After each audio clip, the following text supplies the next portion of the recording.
अस्सलामुअलैकुम वरहमतुल्लाहि वबरकातुहू। नाज़रीन किराम, उम्मीद करता हूँ कि आप तमामी हज़रात खैरियत व आफ़ियत से होंगे। आज चलते हैं करामात और मोजज़ात के ताल्लुक़ से तफसीली गुफ्तगू करने के लिए, और वो इसलिए ज़रूरी हो जाता है कि आज हाल ही में एक वाक़या रूनुमा हुआ, वो आमिर क़ज़ाफ़ी के साथ। इस वाक़ये को बहुत सारे लोग बहुत सारी जहतों से याद करते हैं। कोई अल्लाह रब्बुल इज़्ज़त की निशानी बताते हैं, कोई अल्लाह रब्बुल इज़्ज़त का जो है ना कोई इसको मोजज़ात में से शुमार करते हैं, कोई करामात में से शुमार करते हैं।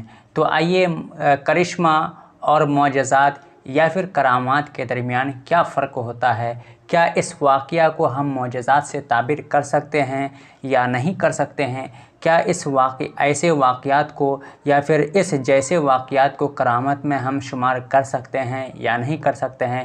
इन तमाम सवालों के जवाब आप पर ये वीडियो देखने के बाद वाज़े हो जाएगा।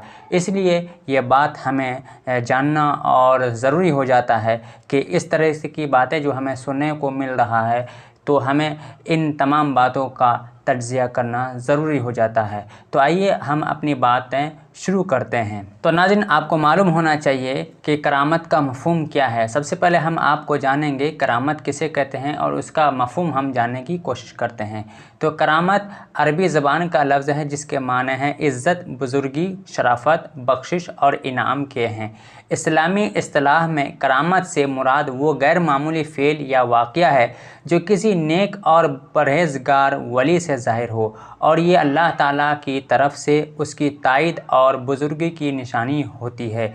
ये मोजज़े से मुख्तलिफ़ होती है क्योंकि मोजज़ा नबियों से ज़ाहिर होता है जबकि करामत वलियों से होता है।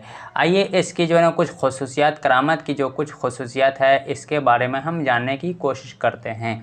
करामत की चंद ख़ुसूसियात मैं आपके सामने रखने की कोशिश कर रहा हूँ। गैर मामूली होना, यानी करामत जो होता है गैर मामूली ही होता है। करामत आम इंसानी क़वानीन और फ़ितरत के ख़िलाफ़ होती है, जिसकी बुनियाद पर हम इस वाक़या को करामत से ताबिर करते हैं। ऐसे वाक़यात को हम अक्ल और फ़हम से नहीं समझ सकते हैं। इसी तरह से अल्लाह रब्बुल इज़्ज़त की अताया होती है। ये अल्लाह रब्बुल इज़्ज़त की तरफ से उस ख़ास बंदों को अतिया होती है। ये जो वाक़या या इस तरह से रुनमा किसी ख़ास अल्लाह के बरगुज़िदा बंदों से जब होती है, तो ये अल्लाह रब्बुल इज़्ज़त की जानिब से उसके लिए एक ख़ास अतिया होती है। इसी तरह से वली से ज़ुहूर, करामत का ज़ुहूर किसी ऐसे शख्स से होता है जो अल्लाह ताला का मुक़र्रब और परहेज़गार हो। ये ऐसे वाक़यात जिससे भी होंगे वो अल्लाह रब्बुल इज़्ज़त का परहेज़गार होना उसके लिए ज़रूरी हो जाता है। किसी फासिक और फाजिर से ऐसे वाक़यात बिल्कुल ज़ाहिर नहीं होंगे। नबूवत का दावा नहीं, करामत दिखाने वाला शख्स नबूवत का दावा नहीं कर सकता है। जिससे करामत ज़ाहिर हो उसके लिए नबूवत का दरवाज़ा, यानी नबूवत का दावा करने का दरवाज़ा बंद हो जाता है, क्योंकि जिससे करामत ज़ाहिर होता है वो नबूवत का दावा कर ही नहीं सकता है, क्योंकि करामत अल्लाह के वलियों से होती है। उसका मकसद वली की सच्चाई, तक़वा और अल्लाह के यहाँ उसके मर्तबे की तायीद करना होता है। किसी भी शख्स के या किसी भी अल्लाह के बरगुज़िदा बंदे से ऐसे जब वाक़यात होते हैं तो उसका मतलब ये होता है कि अल्लाह के यहाँ सच्चाई और तक़वा और उसके यहाँ मर्तबे की तायीद होती है। इसी तरह से करामत की बहुत सारी मिसालें दी जा सकती है, जैसा कि बहुत सारी मिसालें हैं, आपने सुना होगा और आप जानते भी होंगे, लेकिन कुरान व हदीस में उसकी बहुत सारी मिसालें हैं। करामत के ताल्लुक़ से कुरान व हदीस में बहुत सारी मिसालें हैं। आपके सामने मैं चंद मिसालें रखने की कोशिश कर रहा हूँ।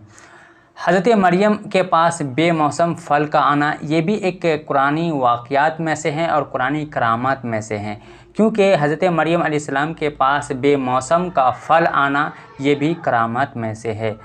असहाबे कहफ़ का सदियों तक सोए रहना फिर बेदार होना, ये भी करामात में से शुमार होता है, ये भी कुरानी करामात में से है।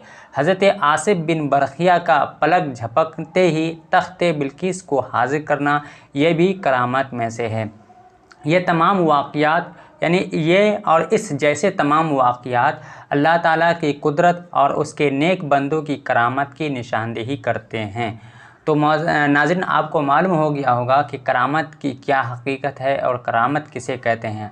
आइए इसके ताल्लुक़ से हम और जो है करामत और मोजज़ात में क्या फ़र्क होती है, इसमें हम थोड़ा सा आपके सामने इख्तिसार के साथ रखने की कोशिश करते हैं ताकि आपके सामने रोज़े रोशन की तरह आया हो जाए कि करामत किसे कहेंगे और मोजज़ा किसे कहेंगे, मोजज़ा क्या होगा और करामत क्या होगा, और मोजज़ा किन लोगों से ज़ाहिर होता है और करामत किन लोगों के साथ ख़ास होता है, ज़ाहिर होता है। ये सारी बातें आप पर रोज़े रोशन की तरह आया हो जाएगा। चलिए हम आपके सामने ये बात रखते हैं। मोजज़ा ये सिर्फ़ अंबिया किराम से ज़ाहिर होता है। मोजज़ा सिर्फ़ और सिर्फ़ अंबिया किराम से ज़ाहिर होता है, उनकी नबूवत की दलील होती है। कोई नबी जब मोजज़ा दिखाता है तो उसका मकसद अपनी नबूवत का इस्बात होता है, उसका इनकार कुफ्र होता है। मोजज़ा का इनकार करना कुफ्र हो जाता है क्योंकि ये उसके नबूवत की दलील होती है। करामत ये औलिया अल्लाह के साथ ज़ाहिर होती है और उनकी विलायत, तक़वा और अल्लाह के यहाँ उनके मर्तबे की दलील होती है। वली की करामत के ज़रिए नबूवत का दावा नहीं करता। उम्मत का करामत का मकसद दरअसल उस नबी की सच्चाई की तायीद होता है जिसकी इत्तिबा करके वो वली बनता है। मोहतरम नाज़रीन, तो आपको मालूम चल गया होगा कि करामत और मोजज़ा के दरमियान क्या फ़र्क है। ये जो आमिर क़ज़ाफ़ी के साथ जो ये मामला हुआ है, इसको हम किस कैटेगरी में डाल सकते हैं या किस मोजज़ात में डाल सकते हैं या फिर करामत में डाल सकते हैं, ये आप ख़ुद फ़ैसला कर लीजिए। इसी तरह से करामत की कुछ जो है ना अहकाम और हकीकतें आपके सामने मैं रखने की कोशिश करता हूँ। अहले सुन्नत वल जमात का इस पर इजमा है कि औलिया किराम की करामत बरहक हैं। ये अल्लाह ताला का फ़ेल होता है जो वो अपने नेक बंदों के हाथों पर ज़ाहिर करता है। कसबी नहीं, वह भी है। ये करामत कसबी नहीं होता है बल्कि वह भी होता है। करामत किसी वली की अपनी कोशिश या कसब से हासिल नहीं होती है बल्कि ये खालिसतन अल्लाह ताला की तरफ से अतिया होती है। वली को उसके ज़ुहूर पर कोई इख्तियार नहीं होता है। ये जो उसके साथ जो भी मामला होता है तो ये उसका वह भी मामला होता है, ये उसका ज़ाती कोई मामला नहीं होता है क्योंकि ये अल्लाह ताला की तरफ से होता है। अहले सुन्नत वल जमात के अक़ीदे में वलियों की करामत की तस्दीक भी शामिल है। अहले सुन्नत वल जमात का जो एक मुत्तफ़क़ा अक़ीदा और मुत्तफ़क़ा फ़ैसला है कि अहले सुन्नत वल जमात का जो ये अक़ीदा है कि वलियों की करामत की तस्दीक भी शामिल है। अल्लाह ताला का वली वही है जो ईमान लाए और मुत्तकी हो, कुरान और सुन्नत की मुकम्मल इत्तिबा करे और खुराफात से बचे। अगर किसी ऐसे शख्स से कोई खिलाफ आदत बात ज़ाहिर हो जो कुरान और सुन्नत के ख़िलाफ़ हो या जिसके अक़ाइद सही ना हों तो ऐसे शख्स से करामत नहीं बल्कि इस्तदराज कहते हैं, यानी उसकी आजमाइश के लिए। अगर कोई शख्स मुसलमान का है लेकिन वो फाजिर है, फासिक है, तो ऐसी बात अगर उसे ज़ाहिर हो जाए तो उसे करामत नहीं कहेंगे बल्कि उसको इस्तदराज कहेंगे। ये सब बात जब आप पर रोज़े रोशन की तरह आया हो गया तो जब आमिर क़ज़ाफ़ी का जब ये मामला रखेंगे तो ये आप पर हम छोड़ देते हैं कि आमिर क़ज़ाफ़ी का मामला मोजज़ात में आप रख रहे हैं या करामत में रख रहे हैं या फिर इस्तदराज में आप रख रहे हैं। ये आप पर मैं छोड़ देता हूँ क्योंकि वली के साथ करामत ख़ास है, मोजज़ात नबियों के साथ ख़ास है। फासिक फाजिर इंसान से अगर ऐसे आदतें खारिक यानी कि ऐसी बात जो ऐसा मामला वाज़ेह तौर पर अगर ज़ाहिर हो तो उसे करामत या मोजज़ात से ताबीर नहीं करते हैं बल्कि वो इस्तदराज होता है। इसी तरीके से यहीं पर मैं इस अपनी बातों को समेट लेता हूं और इस वीडियो को ज़्यादा से ज़्यादा लोगों तक शेयर करिए ताकि दूसरे लोग भी इन बातों से मुस्तफ़ीद हों और वो उनके पास भी ये मेरा पैगाम पहुंच जाएं और वो भी ये जान जाएं कि करामत, मोजज़ात और इस्तदराज में क्या फ़र्क होता है। तो चलिए, खुदा हाफ़िज़।